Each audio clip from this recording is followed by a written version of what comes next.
Okay, here we go. Let me ask my question again. Bill, you've just come from experiencing the Nazi bell and whatever else was up there. You can take 2 on that, because I wasn't experiencing the Nazi bell. I went to take a look at the henge. Okay. So start again. Okay. You don't know what you're doing, right?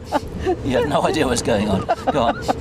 No, that's not true. Stop it. Okay. Okay. Maybe I don't like it. Okay. So, you just came back from experiencing the henge and the surrounding area. What can you tell me? Was it spooky? It was a visual experience, because the thing was larger than I had ever imagined it to be. Because on the internet you see these little tiny pictures taken with a wide-angle lens when it wasn't really so overgrown. And when you're underneath this thing, this is a huge, huge thing. It's supported on these big pillars that are far larger than a man. And the whole thing is a very dramatic object indeed, right in the middle of these woods. It took us a long time to get there because the snow is about a foot thick and there are a lot of fallen trees and branches and things. You've got to bushwhack your way through it. And you never know. But in the picture, it looks like it's out in the middle of an open area with cement. Those pictures were taken a very long time ago. I see.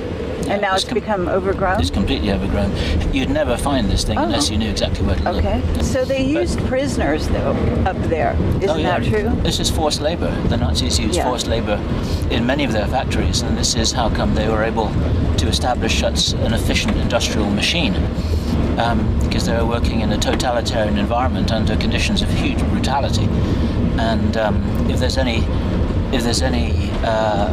residue of bad feeling in these areas, it can be easily understood, because a lot of people suffered hugely in those places in ways that I don't think we can imagine these days. Why people come to a place like this is because we all have a fascination for our own unknown history. This is why Americans come to Europe. This is why we go to visit ancient castles. This is why you went to Egypt. It's to answer questions that we may not even have properly formulated, but there's a sense of the unknown in our own minds. And it's like an itch that you have to scratch, however dark it may be. And so there's this kind of grim fascination with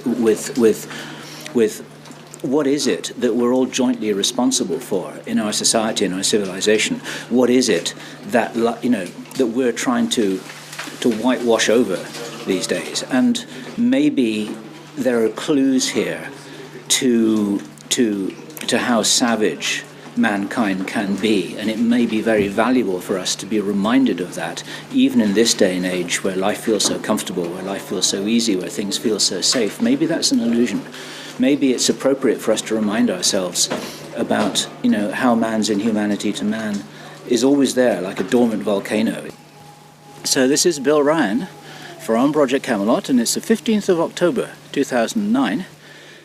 And I'll repeat the month again, it's October, it's not December. So Robert Felix from Ice Age Now would be quite interested in the strange anomalous weather that we've been experiencing here. This is pretty unusual stuff. We've got quite a few inches of snow, maybe even up to a foot in places. And what you can see behind me here, over my left shoulder, is this object that has become a sort of an iconic representation for all that is not yet fully understood about the Nazi technology, the advanced technology, that there is a lot of evidence that is gradually being accumulated by Igor Witkowski and others, that during the Second World War the Nazis were experimenting with things that even now, 60 years later, we might not fully understand in the public domain. And a little later on in this video you'll be seeing us talking with Igor in detail about the evidence that he's amassed to suggest very strongly to many other researchers that the Nazis were doing something very, very strange, and that this project here, which has become known as the Nazi Bell, may well have been the most top secret of all their top secret projects. And we've just been battling our way through the woods in the snow, as you have seen. And the first thing that struck me is that this structure here is enormous. I've seen photographs of it on the internet, as many of you watching this video will have done also. And I had not been prepared for something that was quite this large. We'll be talking with Igor later about what this was. It bears some strong resemblance to water towers, But Igor has done a lot of research in this area, and we don't actually know for sure what it was used for. It's not the only piece of evidence at all which suggests the reality of these experiments that the Nazis were doing. It's interesting and it's visible, and as you can see here, it's pretty dramatic, but actually the core, the solid core of the evidence that suggests the reality of what the Nazis were doing actually lies elsewhere.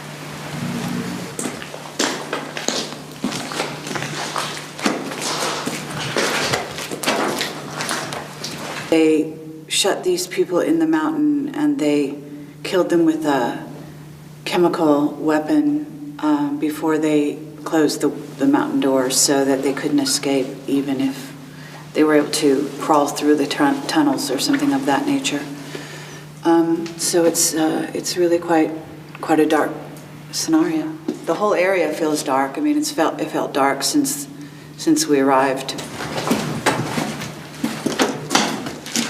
I don't think it's my imagination that the deeper you go in, the darker it feels. I don't actually know if it comes out any better in this. Of course, we can't read Polish, but apparently they put up a plaque in 1994. So it's not all that long ago.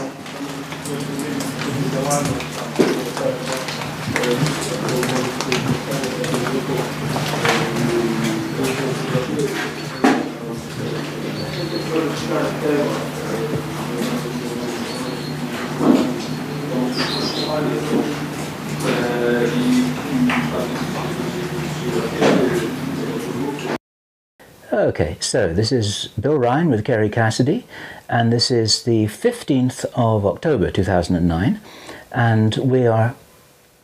What are you trying to say? Start again and say Project Camelot. Bill Ryan and Kerry Cassidy from Project Camelot. Okay, did I not say that? No, you didn't. Okay, all right. Go ahead. Start again. This is Bill Ryan here with Kerry Cassidy from Project Camelot, and it's the 15th of October 2009, and we've just come in from traipsing around in the deep snow, to my amazement, and the 15th of October, we shouldn't be having weather like this, but for some reason we do. And it's my personal delight, and ours I think, to be with Igor Witkowski, who is a Polish researcher. He speaks excellent English, and he's written a very wonderful book, the English title of which would be The Truth About the Wunderwaffe. And of course that's a reference to the Luftwaffe, which is the German Air Force. And he is a military historian and a researcher, and a little bit of a modern archaeologist, I would say, because what we've just been doing this morning is looking at some ruins and relics of some very interesting structures in the woods that may or may not have something to do with the fabled Nazi bell, as it's become known. And in this interview, I'm going to talk with Igor about his research, his interest in this topic, the conclusions that he's drawn, some of the other things that he would like to tell us about, which we don't have the opportunity to visit or check out in person. And Igor, welcome. My pleasure.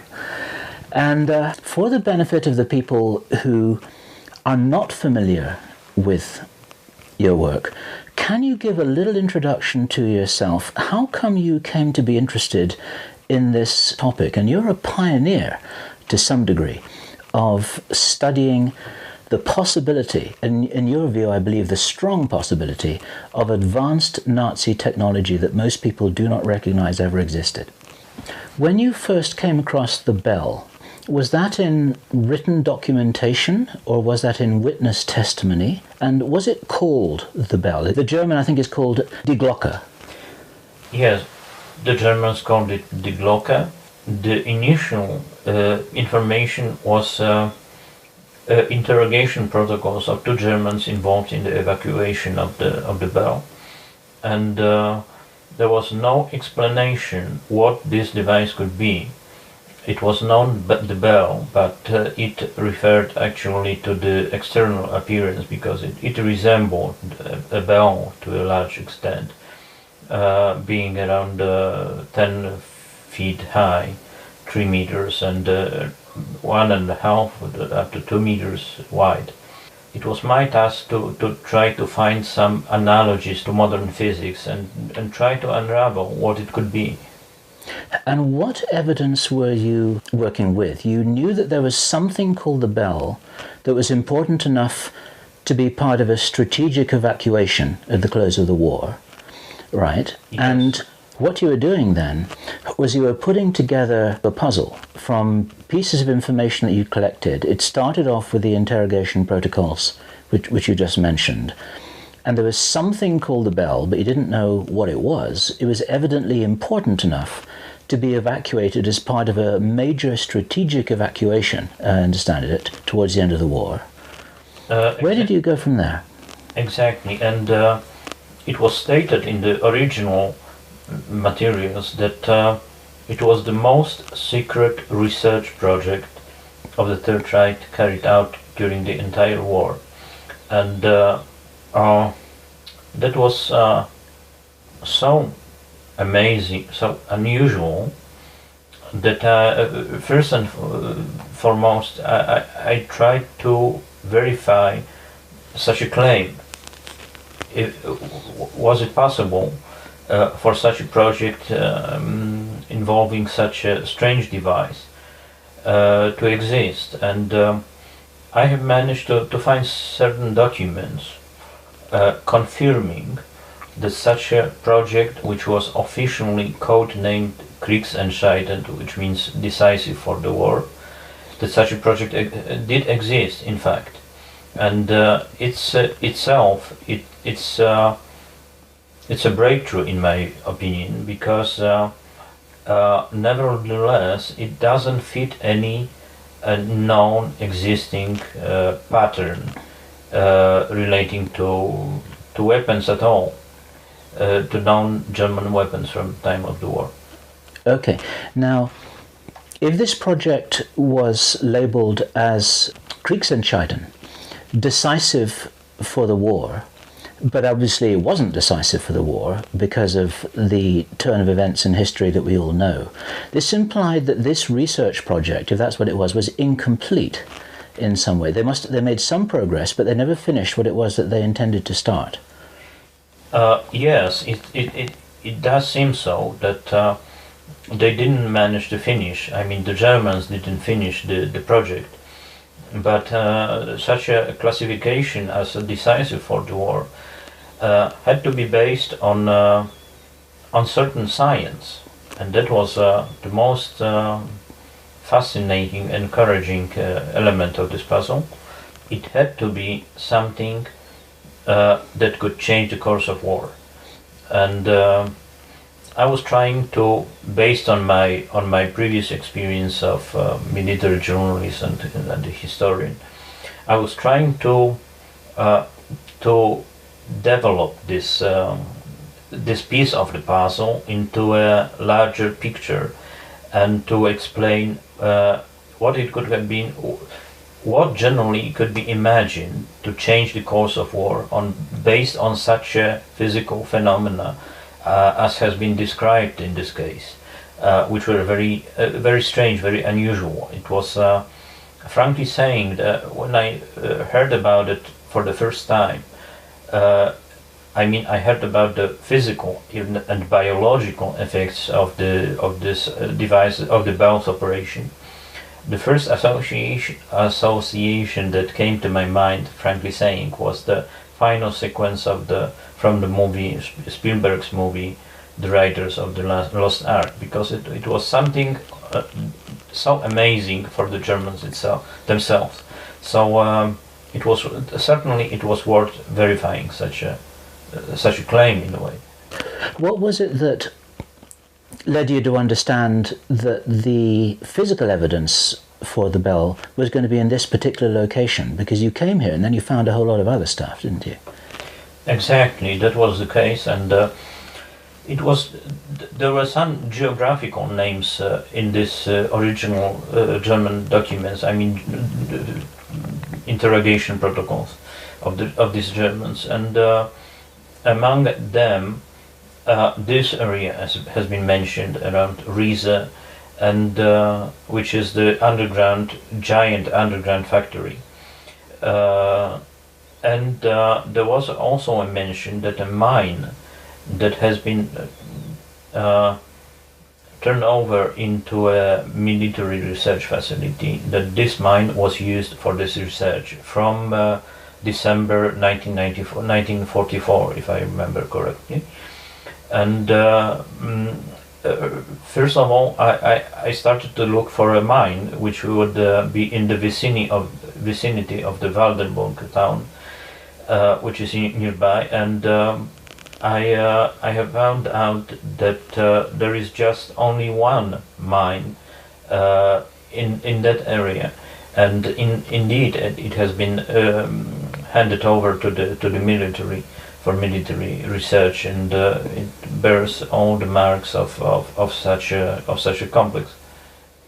And in the process then of coming here to check all that out, then you found this device this structure which has become known as the henge. I think, was that your term for it, or was that invented by Nick Cook, who was the first Westerner, or the first guy from America, let us say, to come and check out this story based on the publication of your book? The henge, where did that come from, and what's all that about? I wrote about it as the first, and the henge has never been mentioned in the original documents. It's only my guess that it might have been used for such purposes.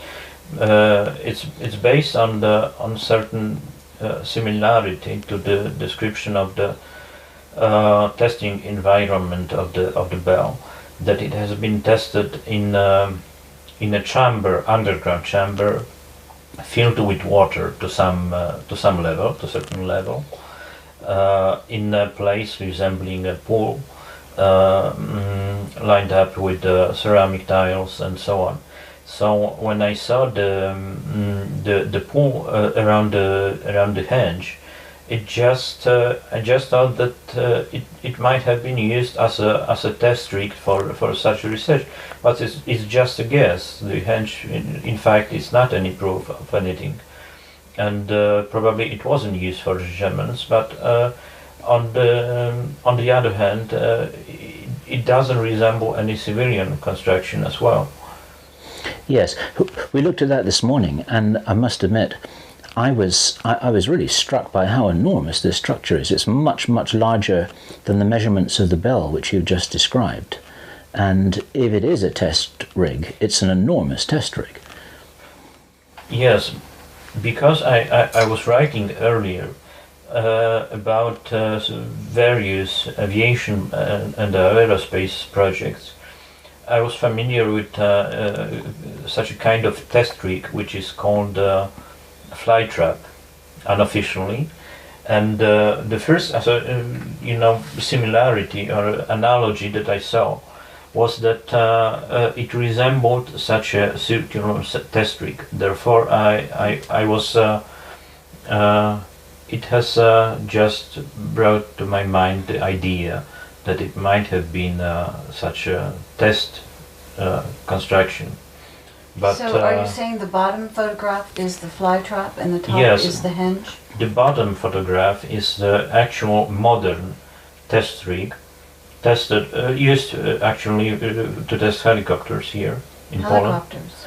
Yes, but it refers to any objects of taking off and landing vertically. It's the same principle. Wow. And that was the analogy that it does look. It looks incredibly like that struck me, and I was trying to explain it. Okay, and now, what is your current theory?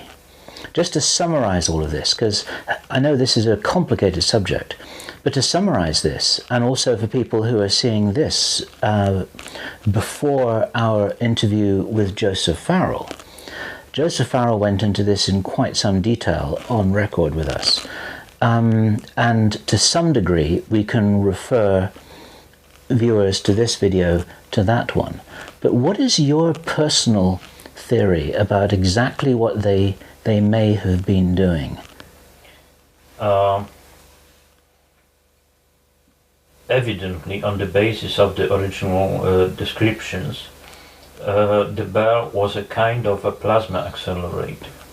Namely, there was a high voltage and high intensity electric discharge inside such a. There were discs or drums inside which were spun in opposite directions around the same axis, and inside of them there was some electric discharge of high voltage, around 1,000,000 volts, as later on it came out from the documents. And it accelerated heavy ions, namely mercuric ions, and it generated very strong magnetic field and various strange effects. And what I managed to relate it to is that sorry, I will say it again, okay? From some moment.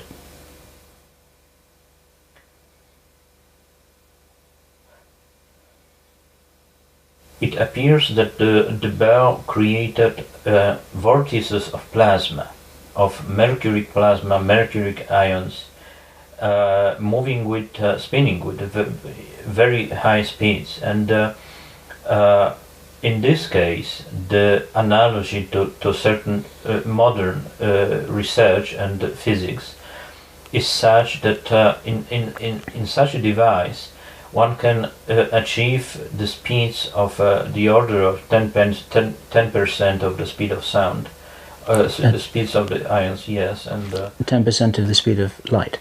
Yes, in the Sandia laboratories in New Mexico, such a research has been carried out. But did you mean 10% of the speed of sound or light? 10% of the speed of light. I see, okay. And, so could you say that sentence again?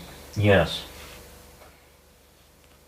It seems quite clearly that the bell was a kind of a plasma accelerator. Namely, it accelerated plasma, actually mercuric ions, to very high speeds. And I could make a connection with modern such experiments in which enormous velocities are achieved at the order of 10% of the speed of light. And therefore the bell created two vortices of plasma containing very high energy and generating very strong magnetic fields, among other things. And recently new documents have surfaced saying that original German documents saying that in one of the institutions affiliated with this research project, namely the Research Institute of the AG Consortium, such a research has been in fact carried out during the war, and there is a clear link to gravity. And namely, it has been written in the documents by one of the participants of this project that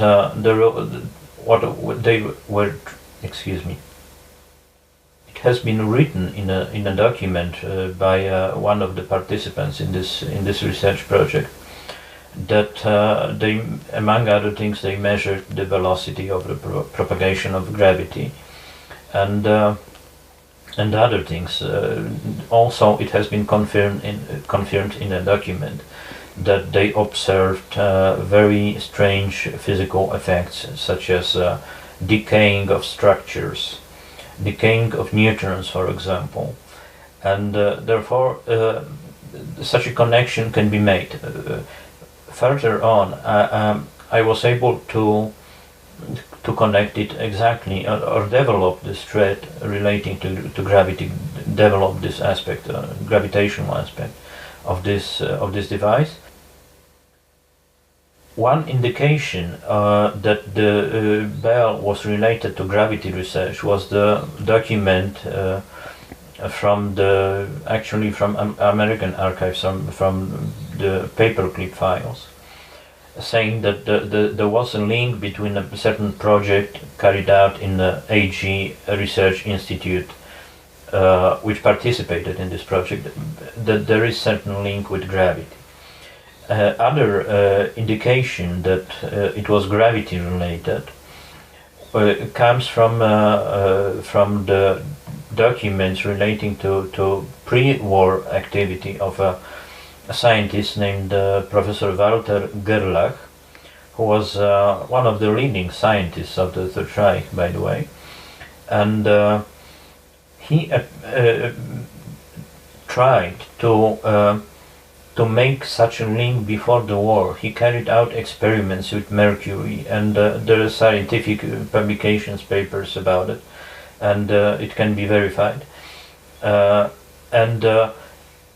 All such elements created a certain comprehensive picture, saying that the bell was generating a very peculiar, special kind of vortices, which display gravitational physical effects. Such vortices are called solitons. It's a kind of vortex which is isolated from external fields generally.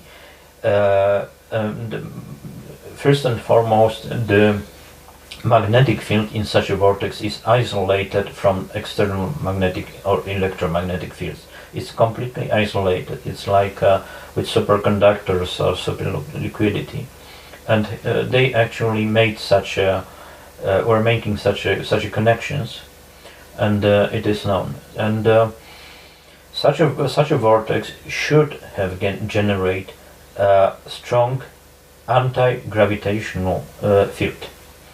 It's based on only on theoretical predictions based on Einstein's theory, but I'm not aware of any specific experiment of the same kind that would test the same circumstances or the same situation which the bell was testing. I'm not aware of such an experiment, but what I can say is that there is a lot of theoretical predictions presently which say that that it should generate gravitation. Such a plasma vortex should generate a gravitational field. And let me show you something. There are entire books exploring these subjects, this subject of gravity-related plasma research. And I didn't take this book actually with me, but sorry, may I? Of course, yes, of course. Because it's substance she's, of course. claim. I don't remember what it is. Yeah, there is a cover of the book. I will say it again.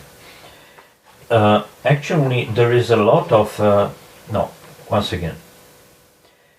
I didn't manage to find any description of a modern experiment of exactly the same kind that was carried out in the bell by the bell, but there is a lot of theoretical predictions by scientists which say that such vortices named solitons should generate gravitational or anti-gravitational fields. And there is a cover here of one of such books which is dedicated to this problem. The problem is, however, such that these are only theoretical predictions. Nobody has made or reproduced such a device and tried to check it out. And it's a certain quite interesting phenomenon, because what the Germans were trying to do with the bell was to explore quantum approach to gravity, because if you have ions spinning, moving, generating fields, it's very hard to predict or calculate gravitational effect of quantum phenomena. It's virtually impossible, and that's the reason why it's on the margin. This entire field, which the Germans tried to explore, is on the margin of the modern physics because it doesn't fit. One should have a quantum theory of gravity. There is a confirmation in modern physics, in modern science, that the German approach that I have described relating to the bell makes sense. But it's very difficult, if not almost impossible, to calculate precisely any forces generated by such a device, because it's generally gravity generated as a byproduct of quantum effects, and the Einstein's theory doesn't allow such a connection to be made.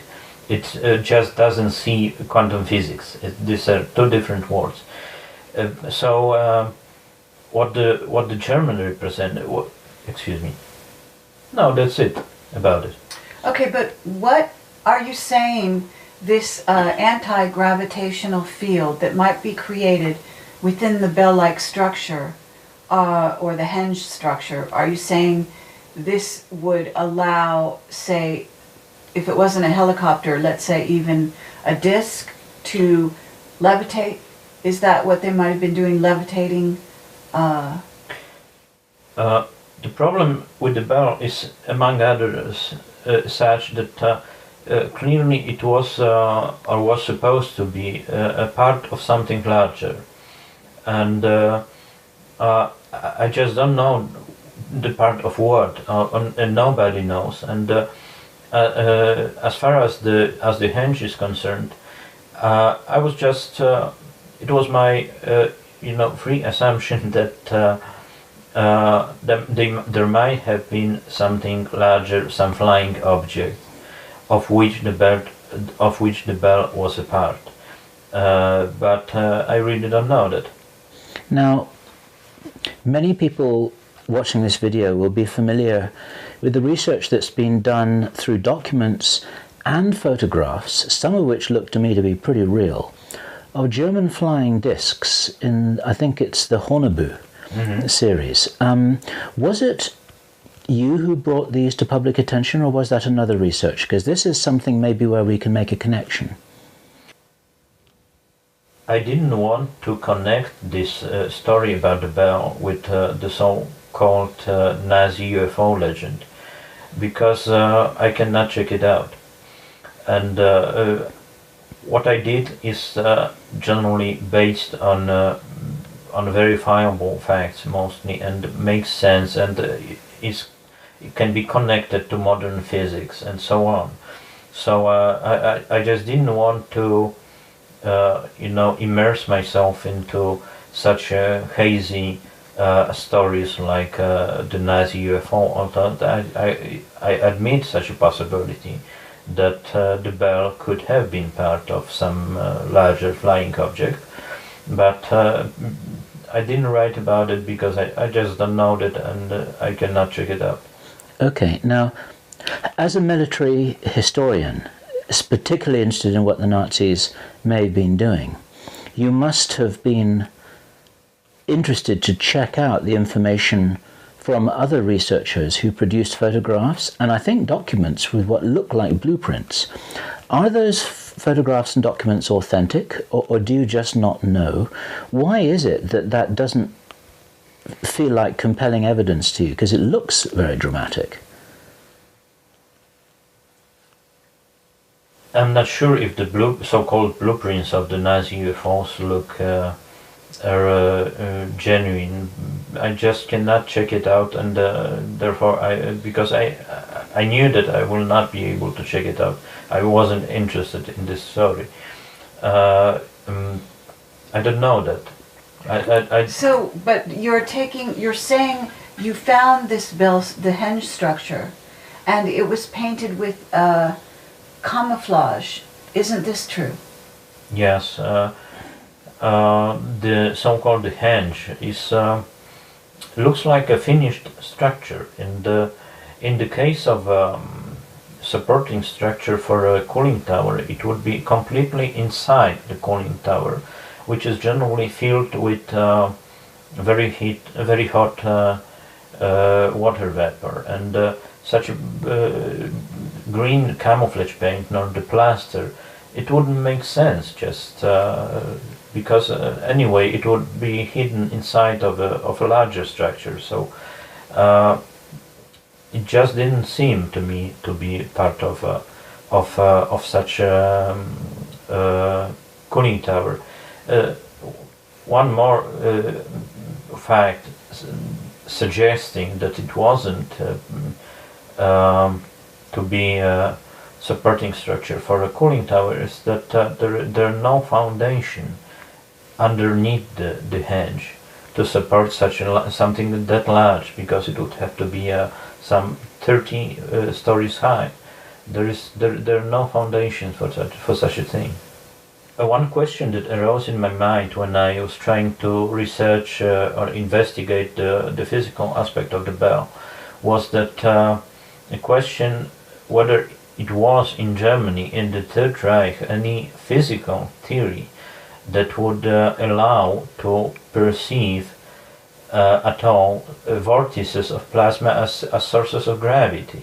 And to my amazement, I have found one.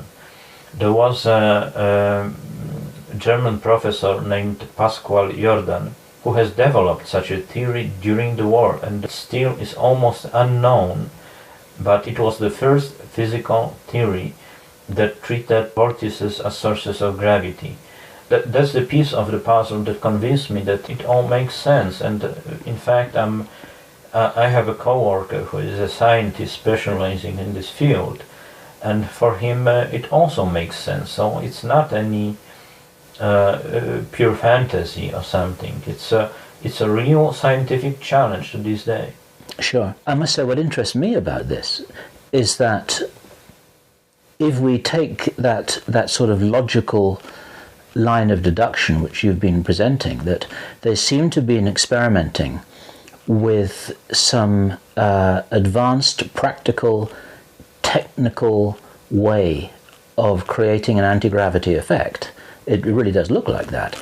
And if this was a war-decisive technology, the next stage in the logic is they were trying to get something to fly in an advanced means of flying propulsion. And so I can't help then but take that logic to the fact that they were trying to get something to fly that might have been a disc-shaped object, and a disc-shaped object is perfect to have something rotating inside, some rotating plasma effect. It does seem to fit with some of these stories, rumors, photographs, documents that we've seen showing the apparent existence of a very primitive sort of flying disc. But it just interests me that you don't feel that you can go there because there's no evidence. I mean, those photographs look real to me. Yes, but looking at such photographs of the so-called Nazi UFOs wouldn't contribute to my research at all, because they don't convey any substantial information, and it wouldn't, there is no entry to any new field in this way. Okay. You said very interesting and good thing, that connecting this with war decisive, because it would be such a breakthrough. Now, just looking again at the fact that we know that this was it was labeled as a war decisive project, and it seems to have had something to do with anti-gravity effects. At that time, there was some very cutting-edge physics involved. There's some very smart people involved in this project, and clearly the Nazis put a lot of resources behind this and labeled it at the highest level of secrecy they had. What is your personal idea about what this could have been used for? It might have been used as a part of strategic weapons, namely as an element of the propulsion system. And a scientist working with me on this as a consultant has once said that if they would master such a technology, indeed it would be a greater breakthrough than building a nuclear weapon, because it would be opening of the entire new area of physics, field of physics, and it would allow them to make a weapon carrying chemical or nuclear warheads, for example, or weapons, against which there would be no defense, as against the V2 there was no defense effectively, and it would allow them really to conquer the world. And I believe that the war would be over very quickly in such a case. One may say also that the Germans didn't have nuclear weapons to exploit such a breakthrough, but they also had chemical weapons, and they were, frankly saying, much more deadly and lethal. It was the newest generation of neurogases, so-called, which was so effective that they really could inflict major losses within a week or within a couple of days. And such a breakthrough certainly would be decisive for the war. So therefore, also from this point of view, it makes sense. Now, Okay, Sorry. I have to say that I don't understand how the anti-gravity. Yes. Okay. How does that link up with the Uh-huh. delivery system? How is that? If it's not a UFO, what is it? Such a breakthrough in physics, in mastering gravity, would enable the Germans to make a kind of platform object, flying object, against which there would be no defense, which would be able to reach any corner of the world and deliver the most destructive, lethal weapons that they had. Perhaps the Germans didn't have the nuclear weapons, but they also had a very destructive chemical arsenal, uncomparable in every respect with the Allied chemical or biological arsenals. It would be very deadly, and such a weapon that would enable them to deliver these weapons of mass destruction to the major cities of the United States, for example, would certainly be decisive for the war, and the losses would, on the Allied side, would rise in such a dramatic, at such a dramatic pace that probably it would end the war. Now, let me ask you about nuclear weapons, because Joseph Farrell and I think also Jim Mars, and they're both pretty good researchers, they believe that the Nazis may have been on the verge of developing a workable nuclear weapon. In your opinion, is this possible? The Germans were much closer to manufacturing nuclear weapons than is generally thought, and I personally have recovered several documents from various archives saying that describing, for example, places where the nuclear weapons were actually manufactured, or revealing completely new segments of the German nuclear program, if there was such, by the way, because it was so.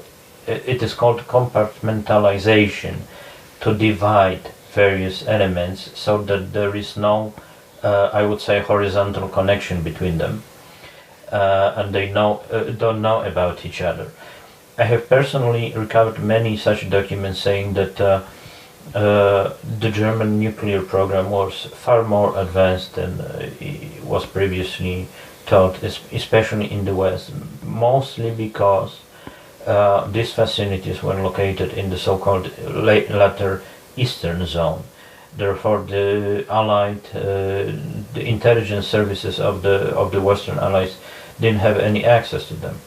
They were located here in the Lower Silesia, in the Czech Republic, which was nicknamed by Hitler himself as the SS Dukedom, and the Western researchers never had any idea about it. Apart from the valley with the henge, there is the Riese vicinity, which was supposed to be the second largest underground armament complex of the Third Reich. And we in fact are in the middle of it, I mean very close to it. And it was supposed to serve as a final production assembly line devoted to the project of the bell. Therefore, one may draw a conclusion that the bell was supposed to be part of a larger weapon that was supposed to be produced here, manufactured here. And although the Riese was supposed to be the second largest underground facility in the Third Reich, it was also a small fragment of a much larger complex. I have recovered documents about it signed by Camelot, by General Camelot himself, which says that the Riese was part of, as they called it, S3 special construction and undertaking. In German it was Sonderbauvorhaben S3. And the documents signed by General Camelot himself says that it was the largest SS project of the entire war, and it could have been some equivalent of the American Manhattan Project, because there was a connection between the means of carrying systems for the weapons of mass destruction, perhaps involving the bell, and the weapons of mass destruction themselves. One of the prisoners working here has mentioned that there was a clear connection between this facility and the chemical arsenal. On the other hand, there is a scientist, researcher, who worked for the government, and in the early 60s has found remnants of some radioactive substances. I could personally mention a couple of names of people who died because of radioactivity here. And when you say here, where exactly do you mean? Could you show us on the map what area I can we're show you talking on the map. This is the map showing all the mountain massive in which the Riese complex has been excavated, and there are specific facilities such as here, underground facilities here, here, a lot of them around the entire massif, and along with that there was also infrastructure for such a construction site, such as sidings of a narrow gauge railway here, subcamps of the concentration camps, barracks of the SS. In various places around, there was around 40,000 people, 50,000 people working on it for a couple of years. Where was the henge in reference to this? The henge in reference to this is some 5 kilometers to the south. It's out of the map. Riese, the underground facility, is inside of the mountain massif, under the entire mountain massif, and on the other side of this massif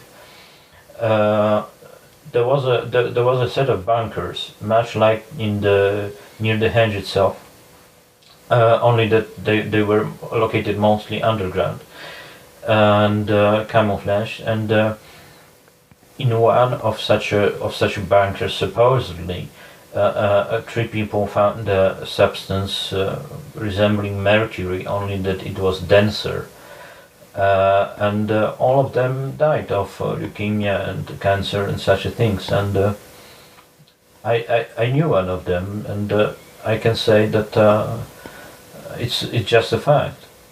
Is that substance, or is it possible that that substance is what has been referred to in documents, and you may need to remind me here, it's called Zerum 525, I think. Have I got that right? I know people that were killed. I'm only not sure what killed them, but because they died of leukemia, various forms of cancer, it seems likely to me. They described it when they lived here. They described this substance as something resembling mercury, only that it was something jelly-like, not entirely liquid, such a strange state of matter. And it reminded me of the substance that was supposedly placed inside the bell, in the core of the bell, not in the cylinders that were spinned, which was codenamed serum or xerum 5-5. And it just, from the description, it just seemed something very similar, but I'm not sure because I didn't see it. Did they say what color it was? They didn't. Okay. They didn't. What really interests me about this, because this is all a big detective story that you're putting together here, is that it was the single most, it was the largest SS project in the war, and yet we know almost nothing about it. I mean, that's really quite a big clue in itself as to its importance, and as you said, the level of secrecy, like the Nazi equivalent to the Manhattan Project. That's fascinating. Yes, it is indeed fascinating, but we should bear in mind that the SS had certain advantages for them, namely that they had, to a large extent, that they had their own financing. They didn't have to report to any external institutions outside, outside their empire. The most significant advantage of the SS, from the point of view of the Third Reich itself, was that they had their own workforce in the form of prisoners. There was a specially raised concentration camp, Grossrosen, here nearby, and such prisoners were called by them as Geheimnisträger, which means somebody who is carrying literally the secret, which means that they were connected with the secret until forever and ever and ever. They couldn't come out and say and tell anybody else outside. So. But were there any survivors? Yes, it's a very good question. None of the over 20,000 prisoners working in the finished central section of the Riese has survived. One of the prisoners of the Grossrosen, who was a writer in the camp, has testified after the war to the special commission that he has every day he has reported the number of prisoners working, living every day to the SS, to the people from the SS, and one day he has told them that, sirs, there must have been some mistake because the number has changed by over 20,000, and they smiled and told him that no, there is no mistake. It's okay. That's really sinister, isn't it? That's so. Yes, and probably they have been closed inside this facility, the central section of the Riese. What you're really saying here, then, which is something that many people in the modern world might not fully understand, is that the SS, they had their own financing, they had their own resources, they had their own workforce, they had they were insulated from the rest of the Nazi party, and basically they could do anything they wanted to, and they had really no controls over them whatsoever. Is that right? That's exactly true, because the Third Reich has occupied many countries, and they used various or employed various companies, forced laborers from various countries, and normally it was quite hard to keep something secret, especially involving tens of thousands of people. And the SS was the only solution to such a problem, because they could solve this. Okay, yeah, I understand. Okay, but I think where were these? You say there was a camp nearby here. Yes, the Gross-Rosen concentration camp. I see. And is it known, is the location known? The location is known, but the only the only part that was left is a gate and some foundations for the barracks, because it wasn't a concentration camp like Auschwitz, for example, which was a mass extermination camp. It was in this case the camp Gross-Rosen was really only a distribution center for the workforce. And the prisoners didn't stay there for long. They could stay for a week or something, but not for long. And the entire workforce, all the prisoners worked in sub-camps attached to specific undertakings. It's like a temporary holding camp. Yes, just a distribution center. So, but where were the prisoners kept? They were kept in wooden barracks mostly. Some of them lived underground in the tunnels. There is a difference between the parts of the Riese that we know today, which contribute to some 80,000 cubic meters underground, and German data from the time of the war. When the armament minister, for example, has stated, according to some report from September of 1944, that over 220,000 cubic meters was already made underground, so there is some 150,000 cubic meters missing, and it's certainly, I mean, everything indicates that it's the central part of the massif, which holds the finished part where the prisoners were working on something, manufacturing something already before the end of the war, and probably they have been the entrances have been blasted off, and they have been closed underground. Would that have been part of the strategic evacuation? Yes, pretty much. Probably the same office of the Reich's Central Security Office was dealing with that, and evacuations were just an extension of such measures aimed at securing crucial potential for the post-war period. When you were travelling here in the car, you used a term that I found most interesting, which was strategic evacuation, and that indicated to me that this process of evacuating to wherever they evacuated to, and whatever they evacuated, and whoever they evacuated after the war, was something that was carefully planned. It was like a strategic withdrawal. It wasn't just everyone running for the door. It was something that was a carefully coordinated military plan.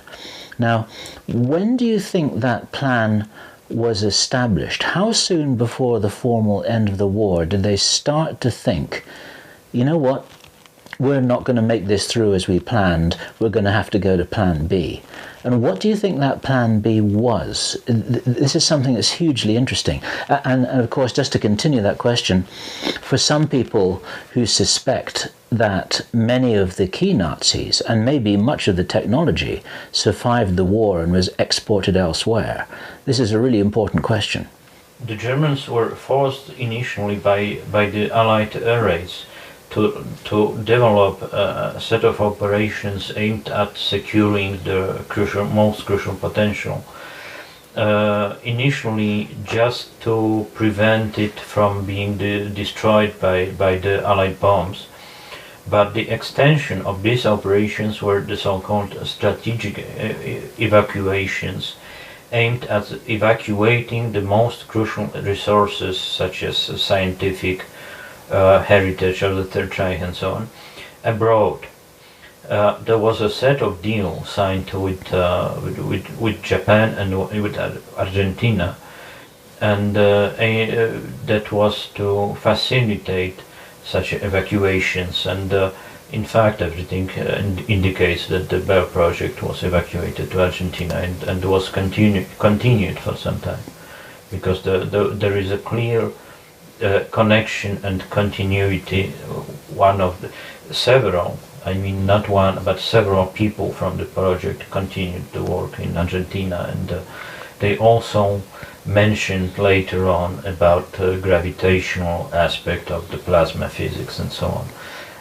So who were these people that were running this whole part of the SS? Evacuation effort. Well, not just the evacuation, but also the RISA facility. Who were these people? The institution responsible for this project involving RISA and the larger vicinity, which was codenamed S3, a special construction undertaking S3, was the Kammler's office. It was called Sonderstab, which means special staff for special undertakings related to armament production, the most state-of-the-art, involving the most state-of-the-art weapons. Sorry about. Okay, but so it was Himmler, you're saying? Yes, the SS generally. Yeah, but who particularly from the SS, when you say they also continued their work in South America, who are we talking about? The SS was coordinating the research, the project as such, but wasn't involved in the research. There were no SS scientists in it. Who was involved? Do we know the names of anybody? Yes, we do. The most important was Professor Walter Gerlach, who was responsible for the physical aspect of this project. The project was codenamed Chronos / Laternentrigger. The one codenamed referred to the physical aspect of it, the other one referred to medical or biological aspect. And it's not certain which one referred to which one. But the project was codenamed Chronos. Which means time. It doesn't mean time exactly. It means a Greek god. Yes, it is a god. Okay. And he was Who the gave god. people something. Okay. I don't remember now. But it's a very interesting legend about it. I mean, as far as Greek mythology is concerned, it's not time as such. Okay. It's interesting, worth checking it out. The most important person was Professor Walter Gerlach in this project, who was responsible for the physical aspect of it. He researched on the spinning of mercuric ions extensively before the war, tried to connect it with the so-called isolated vortices, which means solitons. It's all verified, published, and so on. The other person was SS Gruppenführer Ernst Robert Grawitz. He was the only SS scientist in the team who was responsible for the medical and biological effects aspect of this project, and he was chief of the Institute of Hygiene of the Waffen-SS.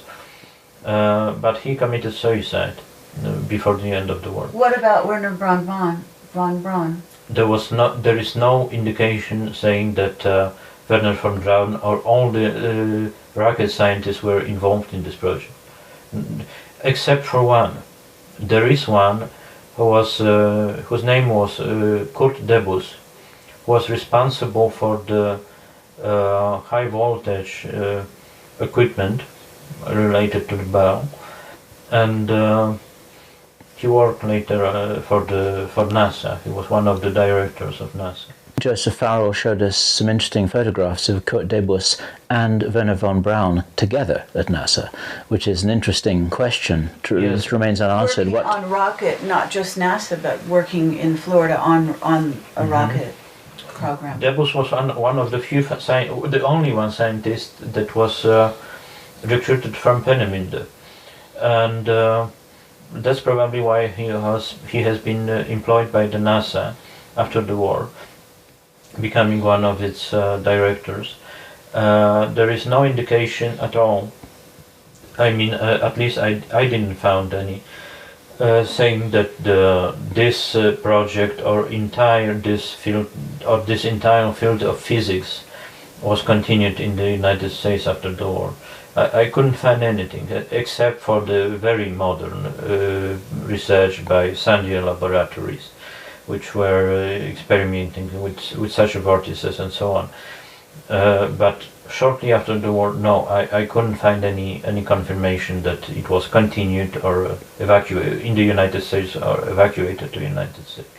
But the implication of what you're saying is that if the personnel and resources and the bell itself were evacuated maybe to Argentina, then presumably that would have been with the intention of the project being continued there. What happened to that?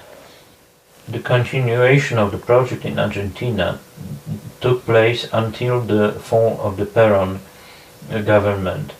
After that, the entire research team has been disbanded. The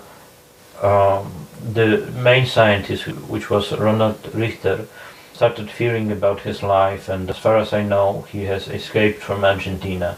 So it was continued, but to some extent. I'm not sure if it was finished. When I was talking with one of the directors of the research center built for the Germans there, he suggested to me clearly that it's still a subject of secrecy, and he has no access to such documents. But that's I mean, this is something which we haven't heard about in this detail. That's fascinating. So you're saying that it is known that there is a research facility in Argentina that was devoted to this Nazi science, and you've got access into some of those details. Yes, there is a set of documents pertaining to work carried out in the Research Institute of the AG Consortium during the war by Debus and by Richter, who was continuing the project in Argentina. There is a clear reference in these documents to connection between plasma physics and gravity, and the same connection appears later on in the Argentine context. But it was discontinued for unclear reasons.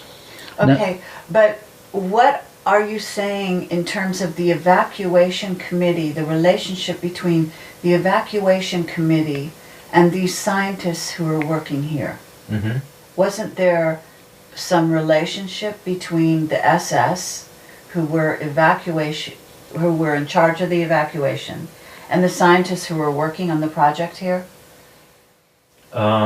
There was no such a direct relation, because a different body was responsible for the evacuation. Different institution was responsible for the evacuation, and a different one coordinated the research itself here. So there is no connection between the evacuation personnel from the evacuation and the scientists. No direct connection. But weren't the scientists evacuated? Some of the scientists were evacuated, but not all of them.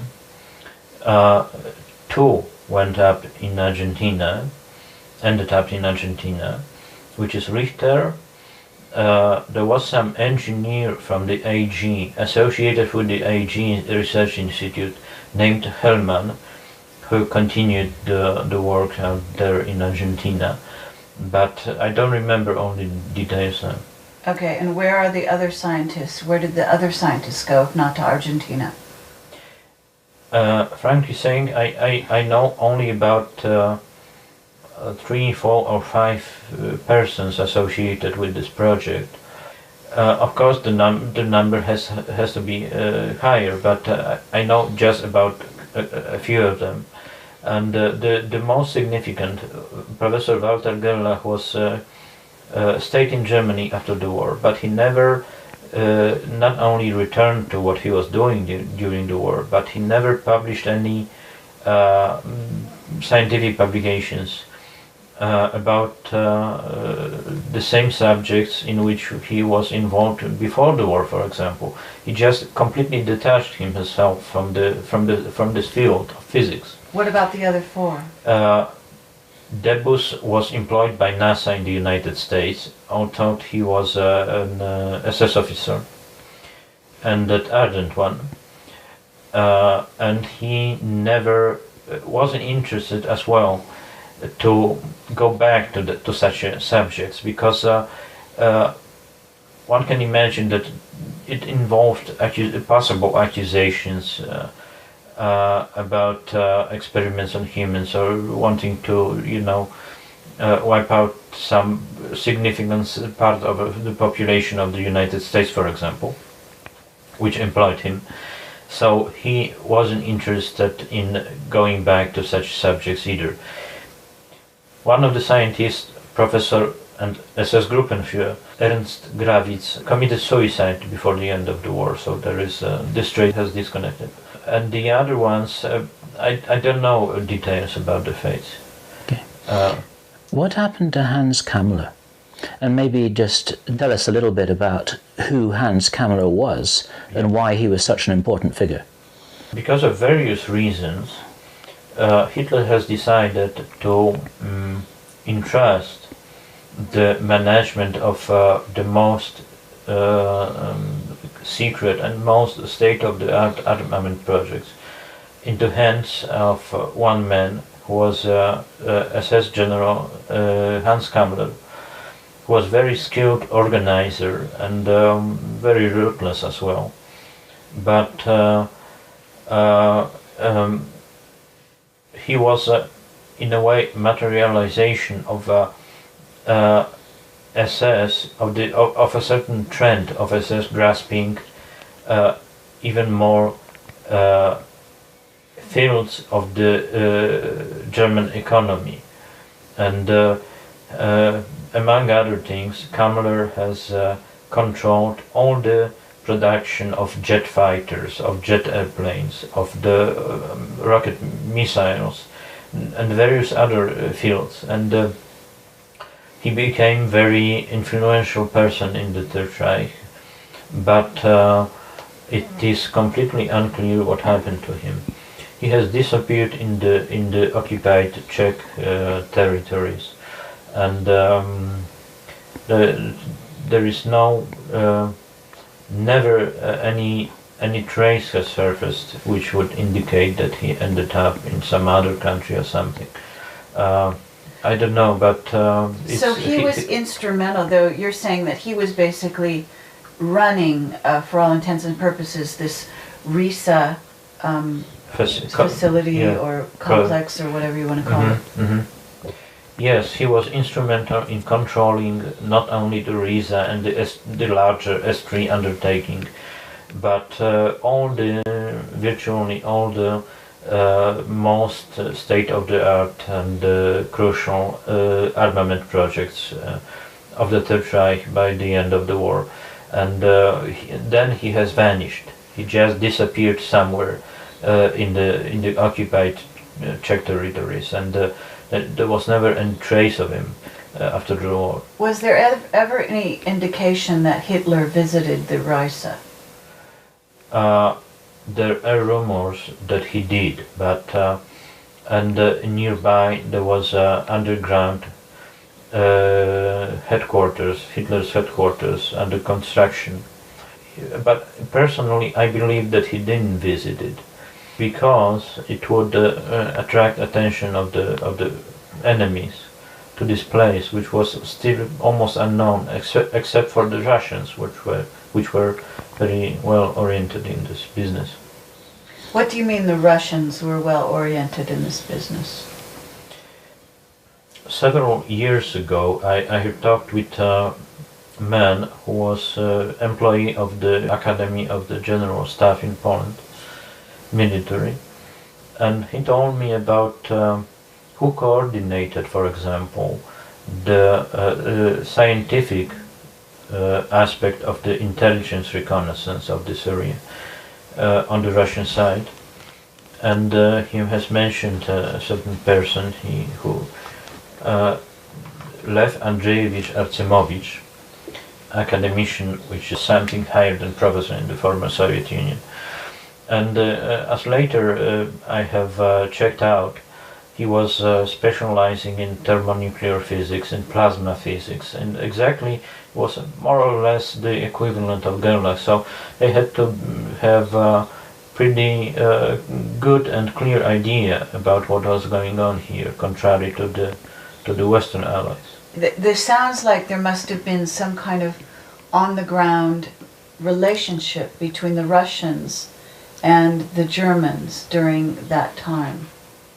Yes, it's a very interesting question, and such a relationship can be traced back to the pre-war period in a very strange and amazing way, namely that Professor Walter Gerlach was trying to make something on the basis of such a vortices that I mentioned on the solidons, has consulted the Soviet Nobel Prize winner Peter Kapitsa, who was of Polish origin, by the way.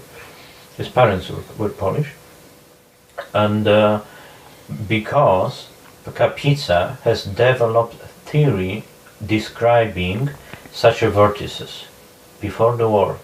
It pertained to so-called superfluidity, but the description is the same because these are almost the same kinds of vortices. So there was such a cooperation.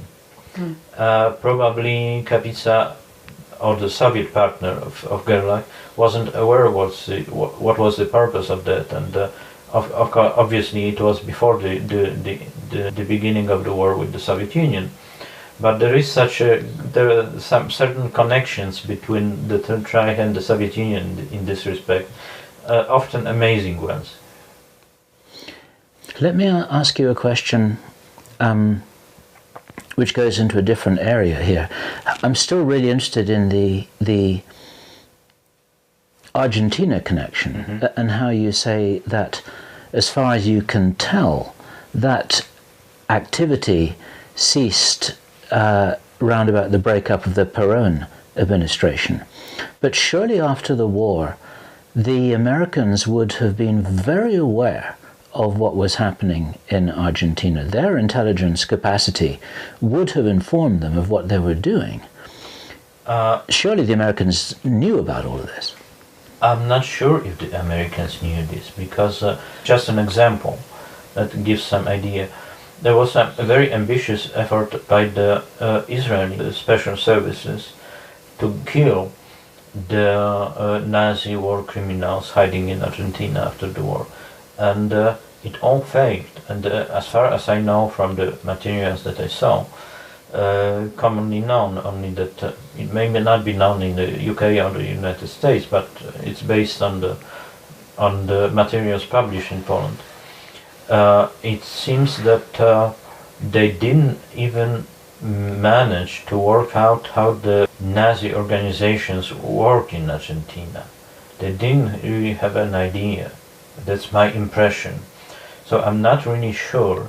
It was a very well organized system created by the Germans in Argentina. It was not a group of amateurs. They were all professionals, and it was pre-arranged and very well planned.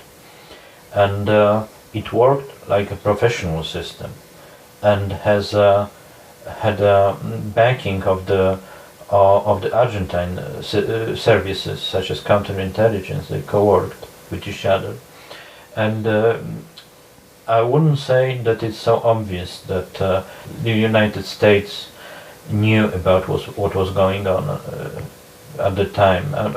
I'm not that sure. There must have been something in it for Argentina as a state, though. There must have been some quid pro quo, some exchange for Argentina, for them to have taken this risk of harboring all of this activity, these resources, this scientists, this technology. Yes, there was a kind of a deal between the Germans and certain people or services from Argentina, because not with Argentina as such. A deal in which the Argentines got the technology which they tried to develop later on. They got a lot of money from the capitals of the Nazi Party, of the SS, of the Third Reich as a whole, in exchange providing security and some kind of hideout for these people. It was kind of a deal, and mutually beneficial. But didn't you say that there were companies that developed a relationship, I think maybe you even said, even before the war, with the Germans, with Argentine companies, because there were materials in Argentina that they were bringing and shipping over here for use, even perhaps in the Reusa area? Always, the Germany maintained a very high-level industrial links with Argentina, or commercial links, even before the war. And because there is that's one of the reasons, because there is a very high German minority there. It may not be very numerous, but it is influential, and always was influential. And this personal connections, or connections between institutions, for example, Perón was educated in a German military academy. Later on, he served as an Argentine military attaché in Berlin. And so they didn't really have to look far for such a connection. It was natural. And the natural extension of such links was that during the war, Argentina, as a neutral country, has provided precious for the war raw materials for the Third Reich.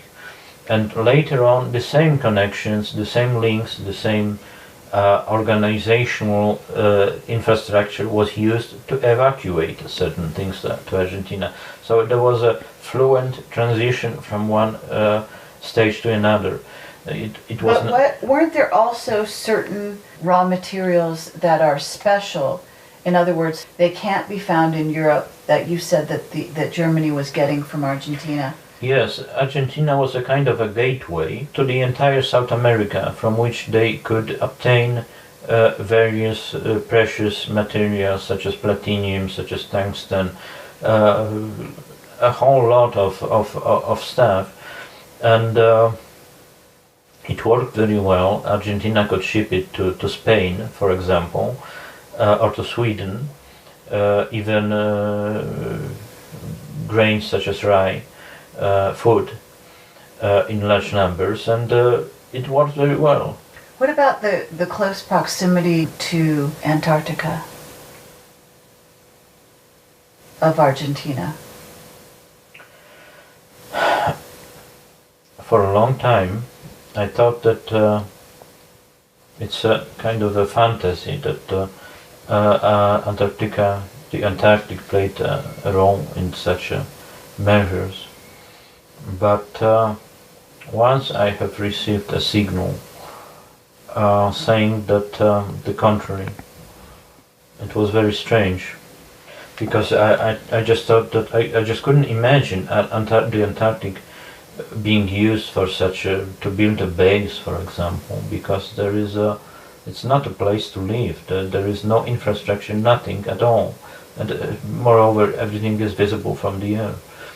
But apparently there was some a net of supplying bases, provisional bases out there, maybe not exactly in the Antarctic, but on the islands surrounding the Antarctic, lying between the Antarctic and the South America, for example. Because once I had such a signal, yes, that there was some Germans were performing some duty there. When you mean a signal, do you mean a clue? Do you mean some information? Do you mean something that somebody told you?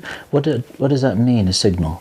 One of the clues that our services had after the war about the evacuation of these things, about the activity of the Special Evacuations Commando, to be exact, was coming from a German courier which was contacting the agents left here. I mean, not exactly in this area, but somewhere else, but also related to this research and to the activity of the Evacuation Commando. And he was arrested and testified, but he didn't know very much. Basically, the only thing that he knew is that these things had been evacuated somewhere to some place lying far in the south. He came from Uruguay, so one could guess that it's about South America. or further in the south. But he has only mentioned one geographical name or name of a company. It wasn't certain what it was. Name anyway, Boris. And for years and for decades, various people, as far as I know, were trying before me, trying to unravel what it was, what it could have been, and nobody has ever found any clue about it. But once unexpectedly I have received such a signal, such an information, namely that one of the crucial persons involved in the evacuations, generally of the evacuations of the SS, and I don't know if he knew about anything about the bell and so on, but one of the crucial persons on the part of the SS as far as the evacuations were concerned to South America was a certain officer named Gottfried Sandstede, working there as an agent. And my friend, a friend of mine, colleague, has managed to talk to his son. And his son has said that two things, that the Boris existed. I mean, he didn't really want to talk about it, but it was an easy subject for him. But such a thing as a Boris did exist, and it was a base for the submarines in Argentina. And the other thing, he has just shortly mentioned that his father has shortly, for a short time, for half a year after the war, has served duty on the Antarctic. And it was the only confirmation that saying that the Antarctic played some role in such an evacuation. Although I disregarded it initially because it didn't seem possible for me to establish anything of that. I remember that Joseph Farrell showed us some photographs of this huge Junkers 6-engine plane that was known to have evacuated a lot of material to Norway, I believe it was. Is that right? Have I understood that right? Yes. And if so, what happened after that? Yes, there was a special plane, in fact, appropriated by Hans Camelot, who was coordinating, played some part in the evacuations as well.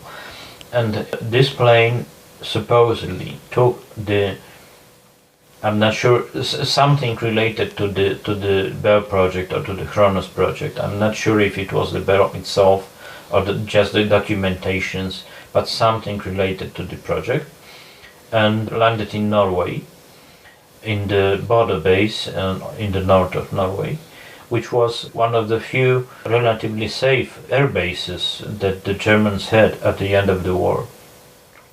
And then for some time the trace has vanished. I mean, no plane, nothing.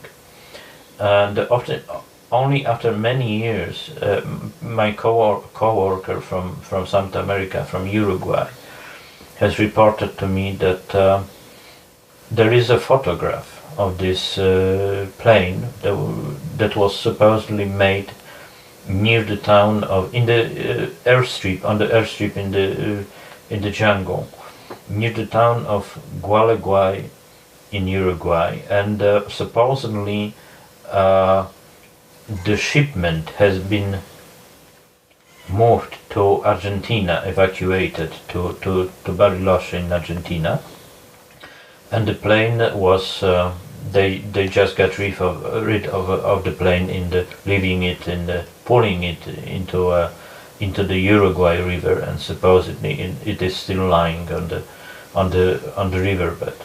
I didn't check it out. That's a fascinating story. That plane could have, it had the range to go from Norway to Argentina or to Uruguay if necessary. It didn't have the range to go to Argentina directly, because it's around 15,000 kilometers or so from Norway. But it could go to Uruguay. And in fact, it was one of the very few airplanes able to refuel in flight. That's interesting. I didn't know they had that technology in they did. in the war. But also, didn't you say that there were thousands evacuated? Wasn't there a number, did you say 50,000? Around 50,000 Germans emigrated, or more officially or unofficially, or under false names, to Argentina. That's what is estimated. And the question is how many of them were really evacuated in a pre-planned way. It is estimated that the order of 5,000 or 10%. It's hard to say, really. That's a fascinating mystery again. We've got mysteries within mysteries here. There's so much that's still unknown, even 60 years later. I remember, it may not be for the record as you wish, but just a curious detail. I remember a documentary in which a Jew was telling his story about his emigration to South America, where he had some family. Shortly after the war, he wanted to go to Argentina, but they didn't let him in, obviously. So he took a ship to Uruguay, which is on the other side of the La Plata River, and he recalled one day in the afternoon on the ship, somebody has raised a glass of wine or something, and saying to somebody else by the other table that, "Herr Captain, you have killed 5,000 Jews," and raised the glass. That's amazing. It was really what they were doing out there in Argentina. They knew that they are safe, and they did it pretty much openly. I mean, for example, one of the key persons in the Nazi structure, in the organization in Bariloche, had a false name, for example, but when he established a company out there, the company had the SS runs in the name, in the logo. So it was pretty much open. Yeah, there's so many. Very interesting. What is, I just have to ask, this mountain, you say that the entrance, or... Here you're saying that we're quite close to, you're saying the entrance seemed to have been bombed or closed. Blown up. Blown up. Because, if you want to blow up entrance tunnel, you drill holes at a depth of, actually in this case, the order of 2 meters. And the explosive charge is placed at the end of the hole. So when it explodes, you then have pieces of rock with holes going through from one side to another. So from that you can guess that it has been it didn't collapse naturally. Yeah, I understand that. I've seen things like that in mines. I will show you that, because it's 15 minutes walk. But where? Not in these conditions. I see, but do you have any evidence, or have you gotten any evidence that when it was closed down, when did they close it off? No, nothing. Only that piece of information from the former prisoners from Gross-Rosen. Very few people have survived accidentally. I mean, there was an evacuation, in March or April 1945. There were trains going from one station to another and then back, because the front has shifted from unexpectedly and such things. And sometimes it happens that a prisoner managed to escape from such a train. It was complete chaos at that time. But as I mentioned, all those who worked in the finished part of the Riese have been never left this place. Mm-hmm. Yeah. Their secrets died with them. That was the simplest method. The simplest method. These guys, it's very, very hard for us to understand. Approach. Yeah, So what pragmatic. you're saying is you're talking about 20,000 prisoners. Just over isn't it? 20,000, yeah. Now, in terms of... Supposedly they were driven underground for... It took 3 days. Because, 20,000, it's a population of a small town. You just don't... It's not like entering the bus, just going. So it's a lot of people. So whole trains. You're saying it took 3 days. Are you saying... Supposedly. I knew a guy from our services who collected materials. He's dead. Collected such materials, and a man gathered things. Supposedly he had such a testimony or document. I don't know what it was. But wouldn't this, I mean, in a sense, I don't know what the actual numbers were for the death of the people in the various camps in Nazi Germany, but the overall numbers. How does this 20,000 compare, for example, to the number who died at Auschwitz and so on? It's very little. All these prisoners, the number of all these prisoners going through the Gross-Rosen concentration camp was relatively low. It was, I don't know really, I don't know, but it's the order of 100,000 compared to around 3.5 million exterminated in Auschwitz, I guess. I'm not sure. So it wasn't much, but all the combined number of prisoners going through the sub-camps of the Riese was around 40 or 50,000. So 20,000 in this respect was quite a lot. So generally, very few people have survived who have anything to say about it. Very few. Yes, it's not a question of these guys going into an extermination camp. They were just presumably exterminated once they ceased to become useful. This is the expedient approach which these guys had. Exactly. Only the project, may I say, is... Yes. Yes, Mr. Long. Apparently the entire project was a result of a cooperation between the SS and the Luftwaffe, who had a monopoly on the Air Force generally. Luftwaffe is Air Force in German. And the Luftwaffe wanted to create much better conditions for the prisoners. And according to the prisoner who worked in technical chancellery of the Gross-Rosen camp, there was a special commander of prisoners in Ludwikowice and Ludwigsdorf, where the Henge is, which was under supervision of the Luftwaffe and not of the SS, which had pretty exceptional conditions, exceptionally good, very normal meals with milk, warm dinners, unlike in the concentration camp for the SS. But supposedly it was some special commander working on something very important, and obviously, as one can guess, they didn't survive. But sometimes such exceptions had happened that the conditions were much better.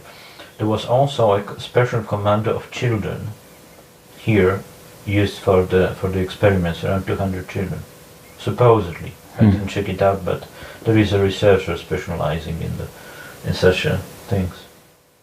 Well, that would be of special interest because the use of children or... Mentally handicapped children. Oh, mentally really?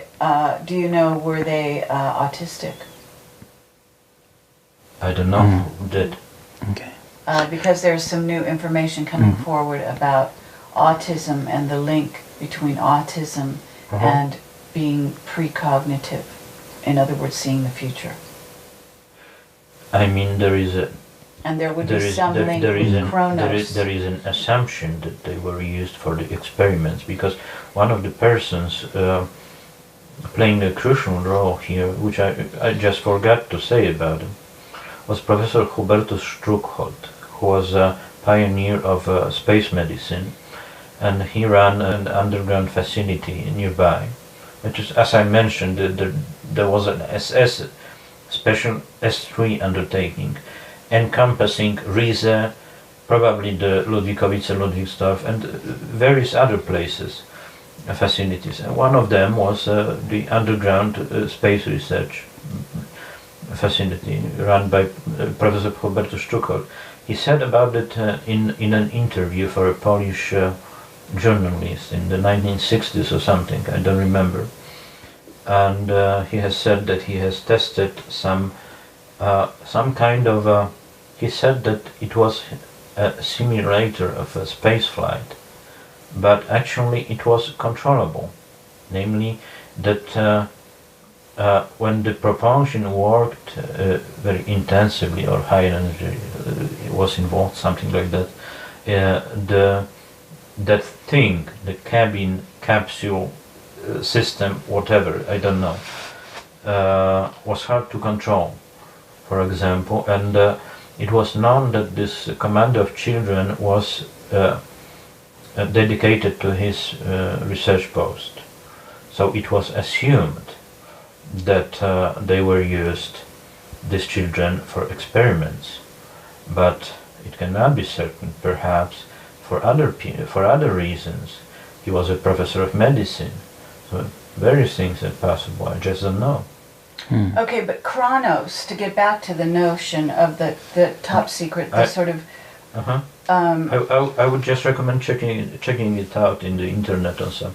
Yes, but no, I'm saying that there is something to do with the idea of seeing into the future in Kronos. In other words, I believe it's the father of time, or seeing forward. I understand and that, there's a link between the bell and anti-gravity, and also being able to move into or see through the future, because there is a link with, of course you won't be familiar probably with the looking glass, what we know of as looking glass technology that Dan Biersch talks about. No, I don't know. But this is a technology in which you can see into the future. You know, gravity is about time-space, so there is no way to disconnect space from time and gravity from time in this respect. But I don't think that they would be interested in time. Namely, it wasn't, useful in any way to save the Third Reich. Not in any obvious way, except for the chosen name Kronos. One would say that it can't quite be made accidental. I wouldn't worry about it, because code names, by definition, are misleading. Do you think so? That's a basic rule. Well, an example of that is Project Paperclip. What does that mean? That's the purpose of them. They may be misleading on the surface, and yet there may be a deeper meaning in terms of the occult. As I mentioned, there is often an occult significance that does have actual between signs and symbols. It had to be related to time anyway, so it is possible. But I don't think that they would be interested in using time. Okay, but in terms of an anti-gravity, using anti-gravity as a propulsion system, or as a method of what you called getting, in other words, if you're getting, distributing making a delivery system, it almost seems that in itself wouldn't be an efficient means, because if you use anti-gravity to get something from one place to another, isn't it possible that the thing itself cannot be, it has to lose material, because it must dematerialize in a sense to get from one place to another? Isn't there a sense of that? No. Because various experiments on gravity were conducted, and I didn't hear about such a thing. No, sure. I would actually say that this would be pure cutting-edge research that they were doing. They didn't know where this was going to lead, but they knew that this was something that was unknown and therefore potentially useful, because that's the way they looked at everything. The most striking, the most striking thing for me is that they had developed theory, as I mentioned, Professor Pascual Jordan, in connection with Professor Gerlach, had developed a theory describing this on the basis of quantum physics, which could be a breakthrough. Almost nobody knows about it. He was supposed to receive a Nobel Prize after the war for that, but after his connections, links from the time of war were revealed partially, somebody else has got the Nobel Prize. But that's strange thing, because it cannot be debunked. It was and it was itself a breakthrough. It was, I have to add that Einstein's approach wasn't that obvious for them, for ideological reasons. That's one reason, and the other one, Germany was a motherland of quantum physics, and they had no reasons to believe a theory which is abstracted from everything else in the physical world. That's okay. Well, it may be because I'm not a physicist, but is there some way you can draw some kind of parallel into? I mean, because you're acting as though everything needed to be very practical, and yet this in itself is a theory of matter, right? So in a sense, the experiments that, if there was such a thing as the bell, and if there were experimenting with anti-gravity, in a sense, and it was a delivery system was the end result, then what would be the method of delivery using anti-gravity? Would it be a craft of some kind? A craft of some kind. Would it be a craft that would, in other words, just let me finish this thought, because thinking about this mountain that you told me, asked me to take a look at, and this sort of rocket or whatever, and I'm wondering, would it be useful if the rocket were to use anti-gravity? In other words, to use a normal propellant to get up, it wouldn't but be, at some point... It wouldn't be a rocket. This object has been described as oblong or ball-shaped, and it would just fly everywhere. One of the unresolved aspect of this physics, based on these theories, is such that in the documents relating to Richter in the American paperclip files, it has been described, very strange thing. I'm not sure if it will be familiar to you or not, but it could stay behind those decomposing or decaying structures. It's a long story. I will not tell about it because it will be very long. But as it has been described in these documents, a certain exchange mechanism of energy has been discovered, and the result of that was such that apparently energy has appeared out of nothing, which means that it could have meant that such vortices would. That I just wanted to say that perhaps it didn't even need any significant amount of power except for the setting it in motion. But such a vortex, it's also called as a ball-shaped type vortex. The main feature of such a thing is that it is isolated from the external. I will say it differently. I was talking with plasma physicist and about vortices in plasma, and he was saying that generally if you have a discharge, electric discharge in plasma, there are often some vortices are generated, but they are visible only on ultra-fast photographs because they live for microseconds or nanoseconds or something, because it's a gas generally which is under very high pressure, very hot, and it dissipates the energy in just Didn't live very long. But on the other hand, you have ball lightning, for example, which lives for a minute. Or sometimes longer. Or sometimes longer. And there is a different, completely different mechanism.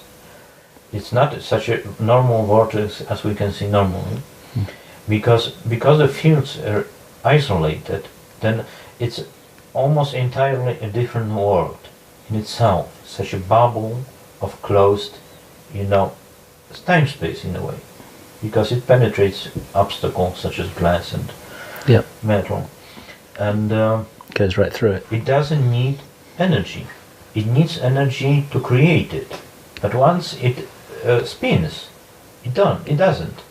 Almost. When compared to, when you compare a microsecond with a minute, you have the order of millions. Yes. Yep, so understood. Perhaps it wouldn't even need a source of energy, significant source of energy. Yes, once it's created. Very interesting. Fascinating topic. Yeah. Fascinating. So, Igor, thank you so much. Not a problem. My pleasure.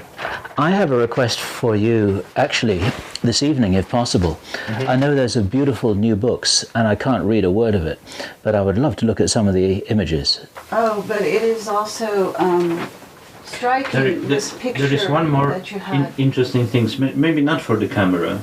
Okay. But, you could turn it off. Okay. There is a document about Professor Struckel, the one that Struckel, was a pioneer of space medicine. Mm. And, really? And he was taken over in paperclip. As I mentioned, what kind of experiments we carried out here. There is so it's from American Archives, so it's in English. The chief of the Department of Space Medicine at Randolph Air Force Base, he said yesterday, in the field of space medicine, we are not behind anyone. The same things that Russians are doing with their dog, we are finding out with men. And that is interesting. If you place it in a different context, it's written by Struckhold. Yeah. It's written by Struckhold. That's okay. They may be talking about the dog Laika. They didn't need Is it a dog that went into they didn't need space? any dog. Yes, the name is Laika. We're not behind anyone. Yeah.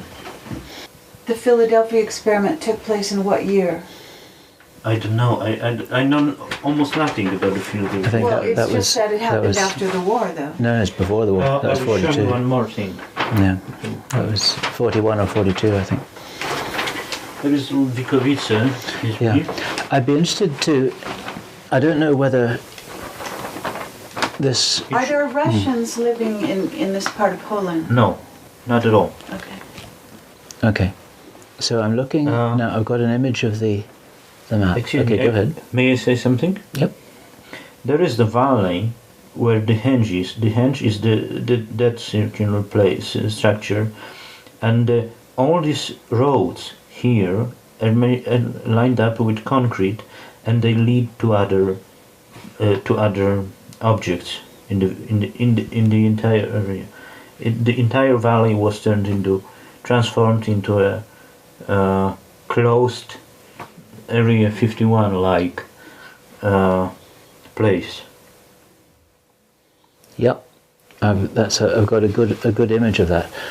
That's the mountain massif, and that's, for example, one of the underground facilities. When you can see the pattern here, that's these are sidings of the narrow gauge railway, so you have some idea about the infrastructure. It was pretty extensive. The railway, you're talking about a railway. Is that a railway on top of the ground or underneath?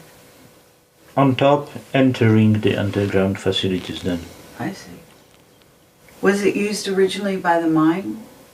No, there was no mine. It's the Riese. The mine was on the other side of the map. Sorry, I'm hands shaking.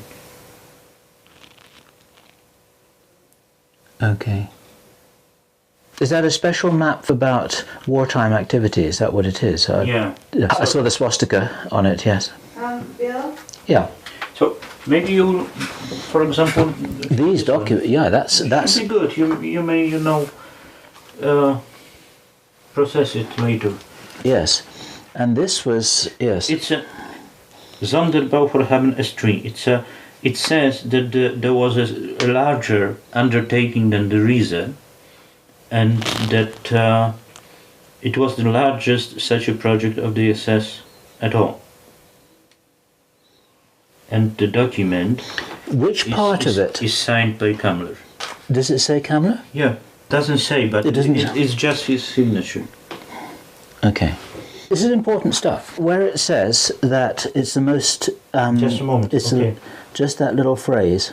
The document says that the Reichsführer SS, which means Himmler, has ordered certain things to do, but Camelot responds that it is not possible because the office C4, because this office is completely engaged with the Sonderbau for Haben SJ, and therefore cannot execute such a task. Is absorbed with all its forces, with allen Kräften, with this project, and therefore cannot execute anything else. Okay. With all its forces, when Camelot responds that all Yes. his forces of his office Yes. are engaged in something. Yeah, it means he's doing something that's top priority. Yeah. Yes, I understand.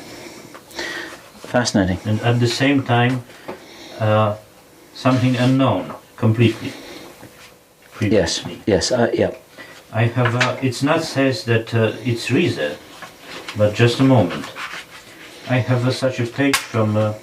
It's a book. It's called List of Code Names of German underground undertakings, Oh, that's interesting.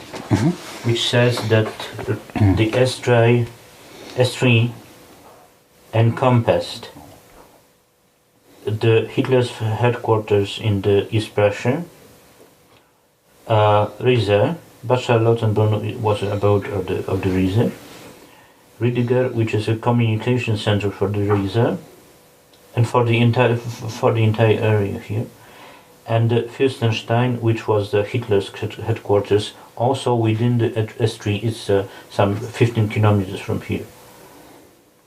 Okay, got it. Thank you. All right. So, thank you very much, Igor, for this fascinating testimony. I know that this is a research in progress. It continues. And I would really like to keep in touch with you to learn what you continue to learn as you're following this very interesting trail. Thank you. Thank you too. It's my pleasure.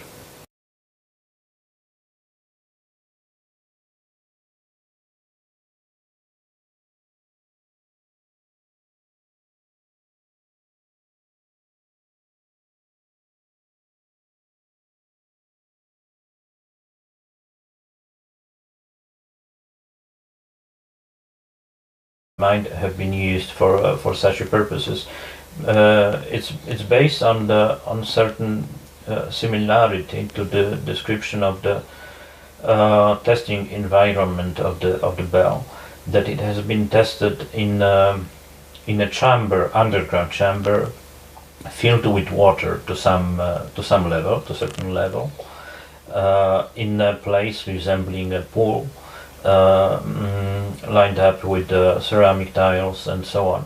So when I saw the pool around the henge, I just thought that it might have been used as a test rig for such research, but it's just a guess. The henge, in fact, is not any proof of anything, and probably it wasn't used for the Germans, but. On the other hand, it doesn't resemble any civilian construction as well. Yes, we looked at that this morning, and I must admit, I was really struck by how enormous this structure is. It's much, much larger than the measurements of the bell which you've just described. And if it is a test rig, it's an enormous test rig. Yes, because I was writing earlier about various aviation and aerospace projects, I was familiar with such a kind of test rig, which is called fly trap, unofficially. And the first, similarity or analogy that I saw was that it resembled such a circular test rig. Therefore, I was. It has just brought to my mind the idea that it might have been such a test construction. But, so are you saying the bottom photograph is the fly trap and the top yes, is the hinge? The bottom photograph is the actual modern test rig, used actually to test helicopters here in Poland. Helicopters. Yes, but it refers to any objects of taking off and landing vertically.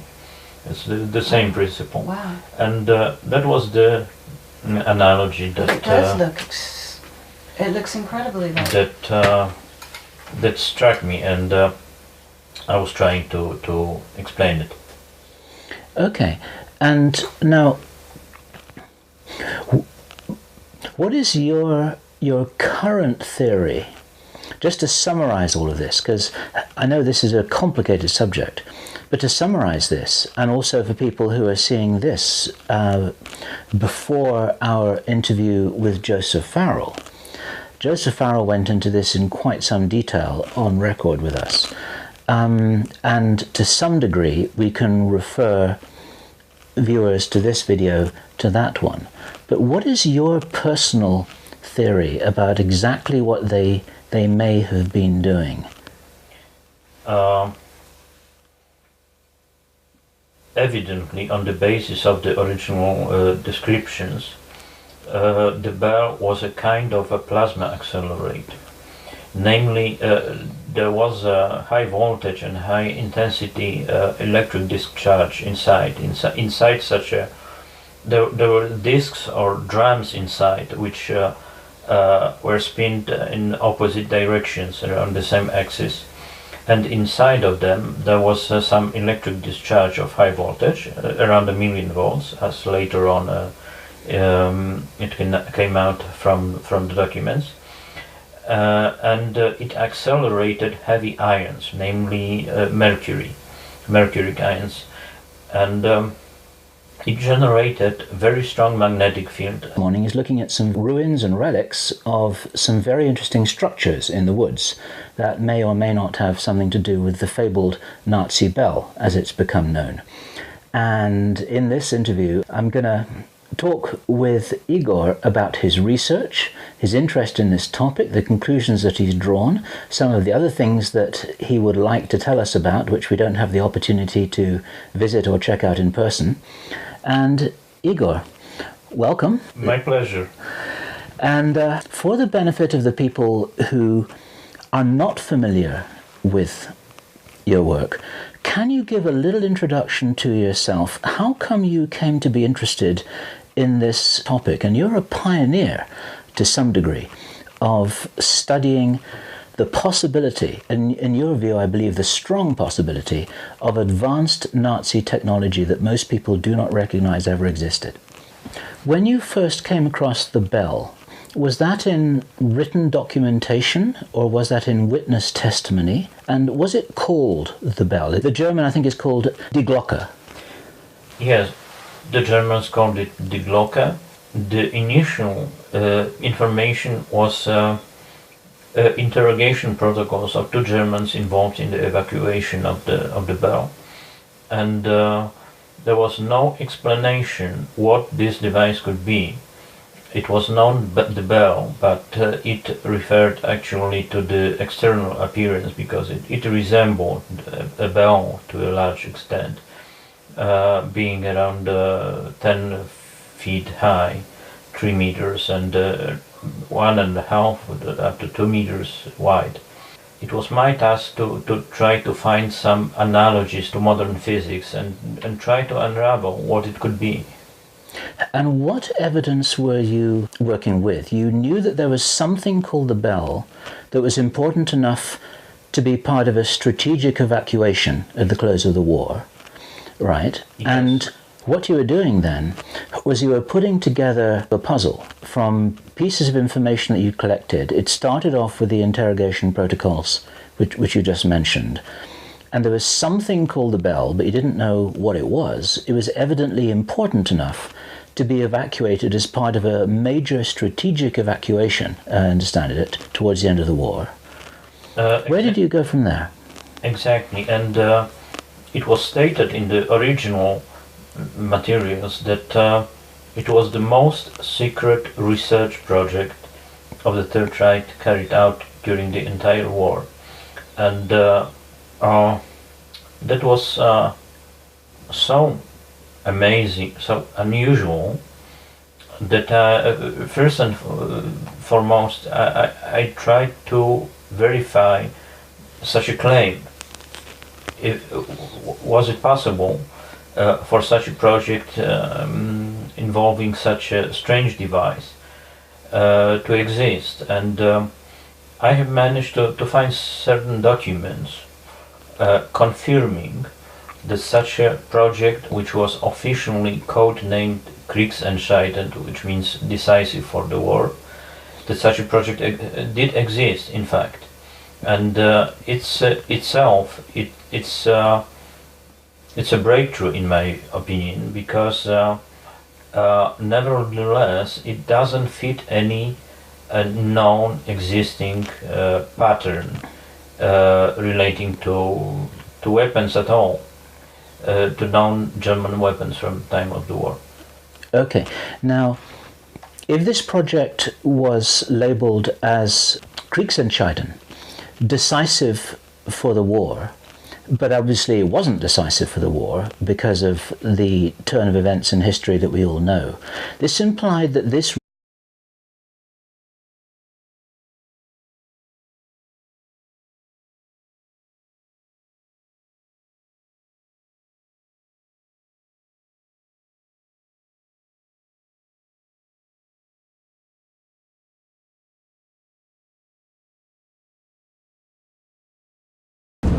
Okay, here we go. Let me ask my question again. Bill, you've just come from experiencing the Nazi bell and whatever else was up there.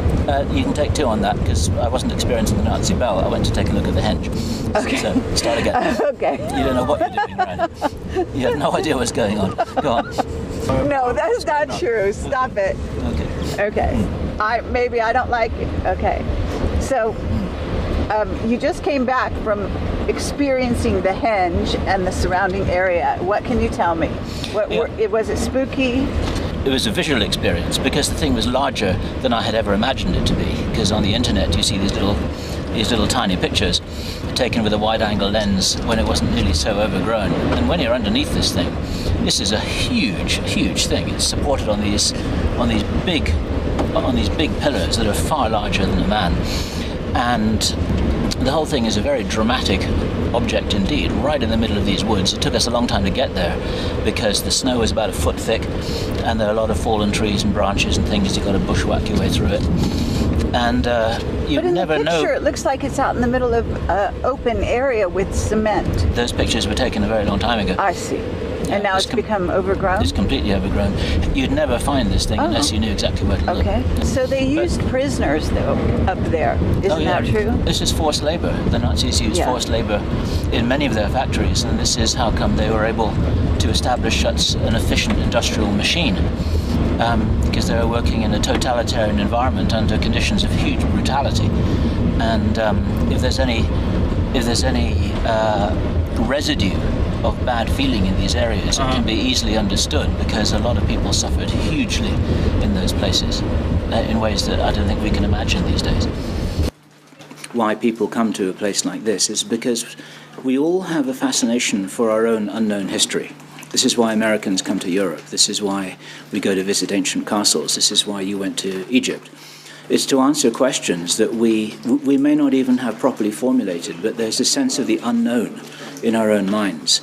And it's like an itch that you have to scratch, however dark it may be. And so there's this kind of grim fascination with what is it that we're all jointly responsible for in our society, in our civilization? What is it that, that we're trying to whitewash over these days. And maybe there are clues here to how savage mankind can be, and it may be very valuable for us to be reminded of that, even in this day and age where life feels so comfortable, where life feels so easy, where things feel so safe. Maybe that's an illusion. Maybe it's appropriate for us to remind ourselves about, how man's inhumanity to man is always there, like a dormant volcano. So this is Bill Ryan from Project Camelot, and it's the 15th of October 2009. And I'll repeat the month again, it's October, it's not December. So Robert Felix from Ice Age Now would be quite interested in the strange anomalous weather that we've been experiencing here. This is pretty unusual stuff. We've got quite a few inches of snow, maybe even up to a foot in places. And what you can see behind me here, over my left shoulder, is this object that has become a sort of an iconic representation for all that is not yet fully understood about the Nazi technology, the advanced technology, that there is a lot of evidence that is gradually being accumulated by Igor Witkowski and others, that during the Second World War the Nazis were experimenting with things that even now, 60 years later, we might not fully understand in the public domain. And a little later on in this video you'll be seeing us talking with Igor in detail about the evidence that he's amassed to suggest very strongly to many other researchers that the Nazis were doing something very, very strange, and that this project here, which has become known as the Nazi Bell, may well have been the most top secret of all their top secret projects. And we've just been battling our way through the woods in the snow, as you have seen. And the first thing that struck me is that this structure here is enormous. I've seen photographs of it on the internet, as many of you watching this video will have done also. And I had not been prepared for something that was quite this large. We'll be talking with Igor later about what this was. It bears some strong resemblance to water towers, but Igor has done a lot of research in this area, and we don't actually know for sure what it was used for. It's not the only piece of evidence at all which suggests the reality of these experiments that the Nazis were doing. It's interesting and it's visible, and as you can see here, it's pretty dramatic, but actually the core, the solid core of the evidence that suggests the reality of what the Nazis were doing actually lies elsewhere.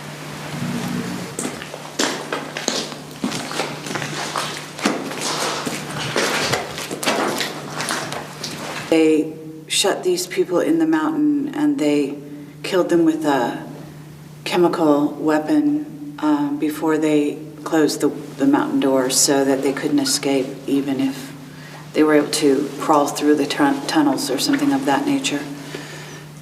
So it's really quite a dark scenario. The whole area feels dark. I mean, it felt dark since we arrived. I don't think it's my imagination that the deeper you go in, the darker it feels. I don't actually know if it comes out any better in this. Of course, we can't read Polish, but apparently they put up a plaque in 1994. So it's not all that long ago.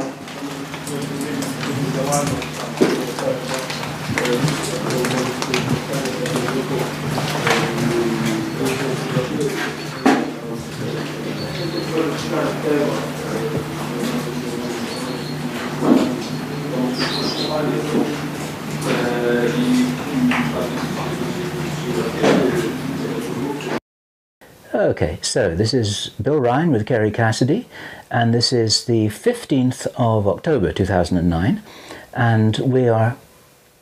What are you trying to say? Start again and say Project Camelot. Bill Ryan and Kerry Cassidy from Project Camelot. Okay, did I not say that? No, you didn't. Okay, all right. Go ahead. Start again. This is Bill Ryan here with Kerry Cassidy from Project Camelot, and it's the 15th of October 2009, and we've just come in from traipsing around in the deep snow, to my amazement, and the 15th of October we shouldn't be having weather like this, but for some reason we do. And it's my personal delight, and ours I think, to be with Igor Witkowski, who is a Polish researcher. He speaks excellent English, and he's written a very wonderful book, the English title of which would be The Truth About the Wunderwaffe. And of course that's a reference to the Luftwaffe, which is the German Air Force. And he is a military historian and a researcher, and a little bit of a modern archaeologist, I would say, because what we've just been doing, this research project, if that's what it was incomplete in some way. They made some progress, but they never finished what it was that they intended to start. Yes, it does seem so, that they didn't manage to finish. I mean, the Germans didn't finish the project. But such a classification as a decisive for the war had to be based on certain science, and that was the most fascinating, encouraging element of this puzzle. It had to be something that could change the course of war, and I was trying to, based on my previous experience of military journalist and a historian, I was trying to develop this piece of the puzzle into a larger picture, and to explain what it could have been, what generally could be imagined to change the course of war based on such a physical phenomena as has been described in this case, which were very strange, very unusual. It was, frankly saying, that when I heard about it for the first time, I mean, I heard about the physical and biological effects of this device, of the Bell's operation. The first association that came to my mind, frankly saying, was the final sequence from the movie, Spielberg's movie, The Raiders of the Lost Ark, because it was something so amazing for the Germans themselves. So it was worth verifying such a claim in a way.